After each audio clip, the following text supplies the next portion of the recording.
யாருக்கெல்லாம் இந்த எக்ஸ்பீரியன்ஸ் இருக்குது அப்படின்னு கமெண்டில் வந்து சொல்லுங்கள்.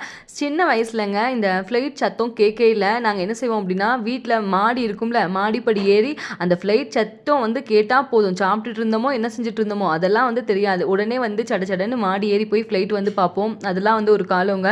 இப்போ வந்து வீட்டுக்கு நேரையே வந்து ஃப்ளைட் பார்க்க வேண்டியதாக இருக்குது. இந்த ஃப்ளைட் வந்து டெல்லியில் இருந்து ஸ்ரீநகருக்கு போகிற ஃப்ளைட்டுங்க. எந்த ஃப்ளைட்டாக இருந்தாலும் நம்ம வீட்டை கிராஸ் பண்ணி தான் வந்து போகும். அன்னைக்கு நியூ இயர் அதுவுமா பானிகால் வந்து போயிருந்தோங்க ஃபேமிலியோட. அங்கே போகையில் தான் பிரெட் வைக்கிறதுக்காக இந்த கூடை வந்து வாங்கிட்டு வந்தேங்க.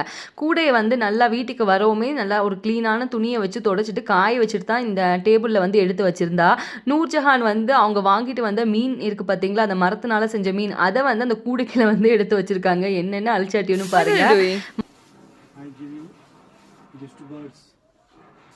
மாஸ்டர் வந்து அரிசி கொடுக்குறாங்கல்ல மைனாவுக்கு, இந்த மைனாவும் எங்களோடு சேர்ந்து ட்ராவல் பண்ணிட்டு தாங்க இருக்குது. 3 வருஷம் ஆச்சு வீட்டுக்கு வந்து. தேங்க்ஸ் ஃபார் வாட்சிங்.